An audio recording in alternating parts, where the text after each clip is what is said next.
The weekend is quickly approaching and you haven't gotten a single text about doing a gig. Why does it always seem like everyone else is getting gigs and you aren't? So many musicians are struggling to get gigs, but in this video, I'm going to tell you exactly why it seems like you're always overlooked for gigs. And I'm going to give you the 3 myths that's ruining your music career. And I'm going to tell you how to always make sure you're getting gigs, no matter whether it's the average club gig or the big corporate gigs. So the music industry can sometimes be really cutthroat, and musicians are very territorial and we like to run in cliques a lot. And there's this sort of in group with musicians that once you're in, it's everything. You get all of the gigs. But if you're not in one of those in groups, it can feel like either you're not good enough or you're doing something wrong. And I know exactly what it feels like to be on the outside and not feel like you're in one of those in groups where you get all of the gigs. But I can assure you that the reason you're not in this in group or you're not getting gigs is not why you think. It really all comes down to these really 3 big myths that once you get down, you're going to be in everybody's in group and on everybody's call list. And these are really important, so make sure you get these down. So there was this person I was associated with some years back, and this person was a vocalist, and she was an amazing vocalist. Like, she could out-sing some of the top talent that's out there on the radio nowadays. She was just that good. And when she and I met, we automatically hit it off and became pretty good friends. She was doing some gigging around town, but never anything regularly. So when the opportunity rose, I would bring her in on stuff that I was doing, no matter whether it was gigging or studio sessions or even some tours, the whole 9. And what was really cool about it was that when she was with me, she would get a lot of other opportunities for gigs and events and all of that kind of stuff because people saw how talented she was. So one day I called her up for a gig spot that had opened with this band that I was playing with. The vocalist with that band had dropped out kind of like last minute and they needed someone to fill the spot. So I called her to see if she was available, just like I had done many times before. And normally when I would ask her to do a gig like that, like I had done so many times before, she would typically respond with a, okay, what are the details? I'm available or I can do it, or no, I'm not available for that night. But this time she paused for a second and then she went into this whole speech about why is it that I seem to be everyone's second choice? Why wasn't I chosen first for this gig? Why wasn't I called first for this gig? And I'm sitting there listening like, huh? And I eventually responded with like, well, I mean, this isn't my gig. I didn't put the show together. I'm playing with the band that said they needed a vocalist. And I told them that I knew a really good vocalist and I suggested you. And long story short, she said a few other things, but then said she'd call me back in a few minutes to confirm to let me know. And then we got off the phone. But at that point, I was done. Like when we got off the phone, I called someone else to fill the gig because it seems like she had bought into this myth that just because you're talented, you deserve a seat at the table, so to speak. Your talent doesn't outshine a bad attitude. See, one of the things that all of these in groups that I was talking about earlier have in common is that they have people in those in groups that they like playing with and they like being around for the most part. But if your attitude is bad, you can have all the talent in the world, but nobody is going to like being around you or like playing with you, and that's going to keep you in that outside group. And that's the first myth that you got to deal with, thinking that everything is about your talent. Okay, so you know that it's not all about your talent, but how does you being popular or not popular contribute to you getting gigs or not getting gigs? Well, that's what the next myth is about, so don't go anywhere. So there's this guy that follows me here on YouTube and on my Instagram that lives in my city, and he's a musician as well, but he's also an event planner.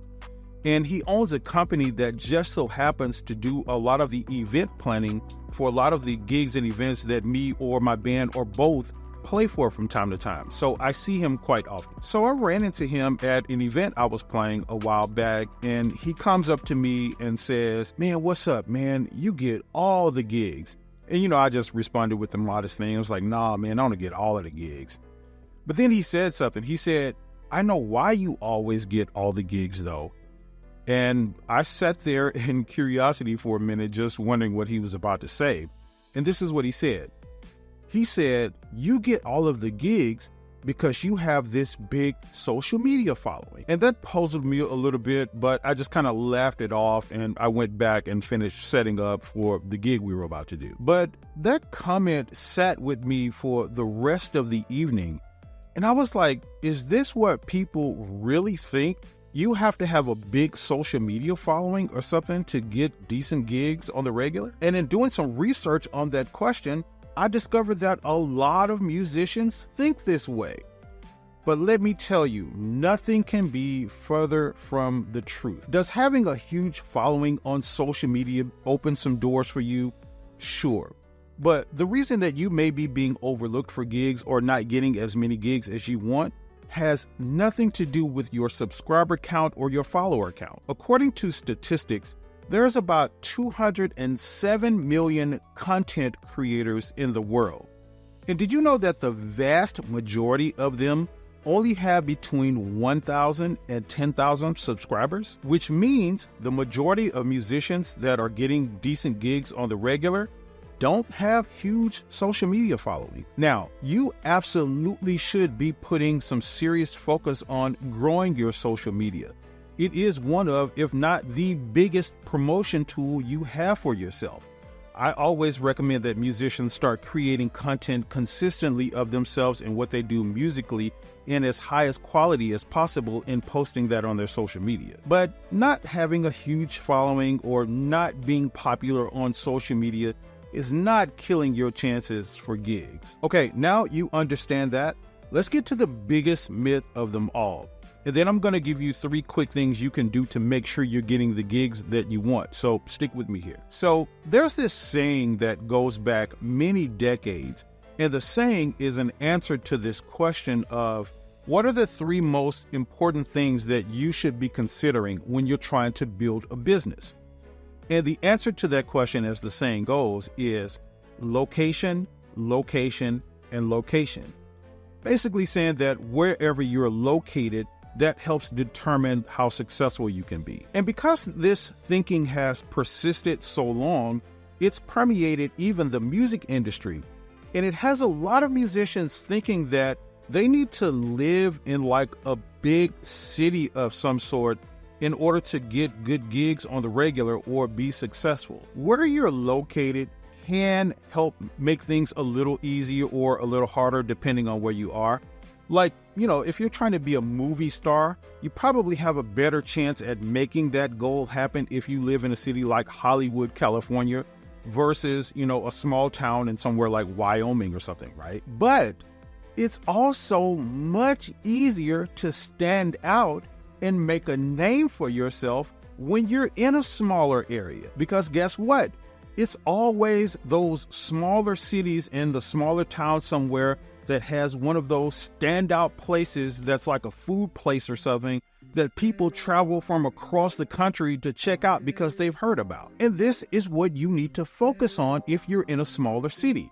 Make yourself stand out there and then expand. Because those smaller city chains, like the little small restaurant I'm talking about, sometimes becomes so popular that they establish franchises across the world. So your location does not at all have to determine how successful you can become as a musician, and definitely not how many gigs you can get on the regular. So what are the things that you can do to make sure you're not being overlooked for any gig? Well, there's really 3 things, and it's something that I call the 3P strategy that's going to take you from your passion to paycheck. And I'm going to run through them really quickly because I'm going to be talking a lot more about this strategy really soon. The first one is professionalism. There is almost no world in which you are making a lot of money, getting a lot of gigs, and having all of the success you want in the music industry, and you don't have professionalism. It is the core of what you need to become successful in the music industry. That means no more showing up late for gigs, no more poor communication when you get calls for gigs or texts, no more showing up for gigs with a bad attitude. Now next is preparedness. The saying goes, if you stay ready, you ain't never gotta get ready. And what that means is you gotta be ready for when opportunity knocks at that door. See, opportunity is like that distant relative that only shows up every once in a while.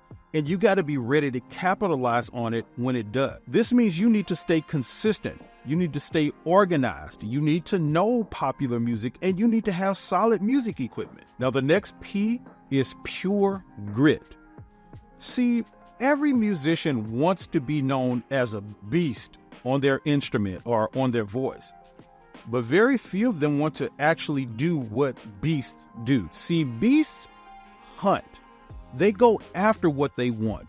They put in the work and they don't get thrown off of their goal. They don't sit around waiting for other animals to like and subscribe to them before they're able to do something. And they definitely don't sit around waiting for another animal to give them an opportunity before they go after what they want. Beasts take action with unwavering determination. Now that you know what might be holding you back from getting gigs, there's another topic that a lot of musicians deal with that's not talked about, and that is not being valued for your work. If you've ever felt like you've been taken advantage of, check out my video here on whether or not musicians are being exploited by the church. Even if you don't play in a church setting, you will relate to some of these struggles and you'll learn how to not be taken for granted.